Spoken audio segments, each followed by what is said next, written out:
তো হ্যালো বন্ধুরা, তোমরা কেমন আছো? আশা করি সবাই ভালো আছো। আমি তহিল, তোমরা দেখছো পিজন নাম্বার 01 ইউটিউব চ্যানেল। তো আমি ছাদে চলে এসেছি এবং আমার সব কবুতর আমি এখন ছেড়ে রেখেছি। তোমরা দেখতে পাচ্ছ সব কবুতর। আর আমার একখান দুঃখজনক ঘটনা ঘটেছে, আর একটা ভালো ঘটনা, সেটাও তোমাদের দেখাবো। তো তার আগে আমার কবুতরগুলো শখ করো। তো এর মধ্যে যে আমার ফেসা কবুতরটা আছে সেটার খেলটাও তোমাদের এখন দেখাবো। তোমার কবুতরগুলো এখন চড়ছে, মাটি খাচ্ছে। তো দেখি তোমাদের এই কবুতরটার খেল দেখাবো আজকে আবার, ফেসা কবুতরটার। তো দেখো কেমন খেলে কবুতরটা। তো এদিক থেকে খেলো না, ওই সাইড থেকে, আমি সাইড থেকে দেখাচ্ছি। কারণ এখন আমি এখনো কবুতরকে খেতে দিইনি, খাওয়ার খুব টান হয়ে আছে খুব।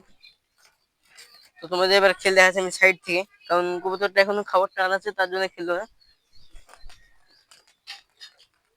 দেখলে বন্ধুরা, খেললো দুখানা। টাওয়ারে গিয়ে বসে, টাওয়ারে আমার দুটো কবুতর বসে আছে। তো আর যে ভালো খবর বলছিলাম সেটা হচ্ছে আমার ম্যাট্রেস আবার ডিম দিয়েছে। তোমরা দেখো, আমার ম্যাট্রেস কবুতর আবার ডিম দিয়ে দিয়েছে।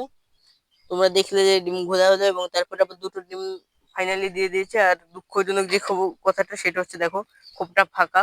তো আমার টেরির যে বাচ্চাটা ছিল সেটা মারা গেছে। আমি তোমাকে পাশে স্ক্রিনে আমি দিয়ে দেবো ভিডিওটা আমার বাচ্চাটার। তো আমার ওই বাচ্চাটা মারা গিয়েছে, এবং আমার যে টেডি নটটা ছিল সেটা এখন আমি পাচ্ছি না। দেখি আমি মা যেটার সঙ্গে একটা ভালো নট জোড়া দেবো টেডি, এবং আবার বাচ্চা তোলাবো। তো আমার মোটামুটি কবুতর সবই ছেঁড়া আছে, এবং দেখো এগুলি আমার দিলবাস কবুতরটা ডাকছে, খুব সুন্দর, পুরো মগরে আছে।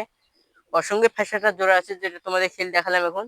তো ওটার সঙ্গে যদি বাচ্চা উঠে অবশ্যই আমি ছেল করবো। আর তোমরা যদি এখনই যদি ফ্যাসা নারীটা নিতে চাও তাহলে বলো, আমি ছেল করে দিব। আর এখানে আমার কালপেটি নারীটা, কালপেটি নারী, ওই নটটা ওকে মানে পটাছে, দেখো কেমন করে রোমান্স করার চেষ্টা করছে নটটা, কারণ দুটোই সিঙ্গেল এখন আপাতত। দেখো কি করে ডাকছে। নারীটা পুরো এখন মগরি আছে, মনে হয় একা একা জোর খেয়ে যাবে, কিন্তু আমি জোর দিব না। এর সঙ্গে আমি ফ্যাসের সঙ্গে যে নটটা বললাম সেই নটটা জোড়া দিব, ওই নটটার, দিল্লিবাজ নটটা।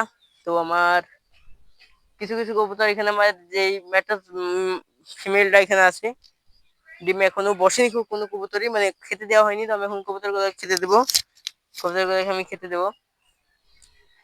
তো দেখতে পাচ্ছ আমি এখন কবুতর গুলোকে সব খেতে দিই, দেখি কবুতর গুলো এক কোলে আসে কিনা।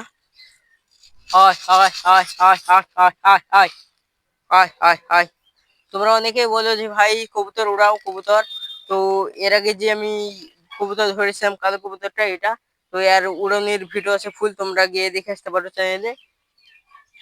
এই কালো কবুতরটার ফুল উড়নের ভিডিও আছে, এটার সাথে আরো দুখানে কবুতর উড়েছিলাম, খুব সুন্দর ফ্লাইং করেছে। তো ফুল ভিডিও আছে, তোমরা গিয়ে দেখে আসবে। তো উপরে কবুতর গুলো নামার চেষ্টা করছে, আয় আয় আয় আয় আয় আয় আয় আয় আয়। তো একটা নামলো, আবার গিয়ে বসে বললো। দেখা যাক ফেসা কবুতরটা বসে ওটা নামতে গিয়ে খেলবে। আয় আয় আয় আয় আয় আয়। এই দেখো বন্ধুরা, একখানা চাপালো।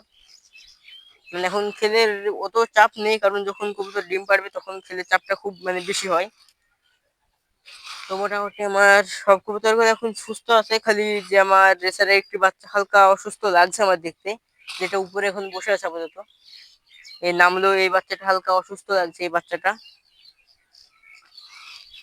আয় আয় আয়। তো আমি এখন মোটামুটি সব কবুতর গুলোকে খেতেও দেওয়া হলো, এখন কিছুক্ষণ কবুতরকে ছেড়ে রাখবো, এবং তারপরে সন্ধ্যাবেলায় আমি কবুতর গুলোকে আবার খাঁচায় তুলবো। তো ভিডিওটা কেমন হয়েছে অবশ্যই কমেন্টে জানাবে। আর চ্যানেল নতুন হয়ে থাকলে চ্যানেলটা সাবস্ক্রাইব করবে, এবং ভিডিওটা যদি একটু ভালো লাগে অবশ্যই একটা লাইক দিবে, এবং তোমার বন্ধুদের সাথেও শেয়ার করবে। আজকের জন্য এইটুকু, দেখা হচ্ছে নেক্সট ভিডিওতে কোনো ইন্টারেস্টিং কবুতরের ভিডিও নিয়ে। ততদিন জন্য বাই বাই।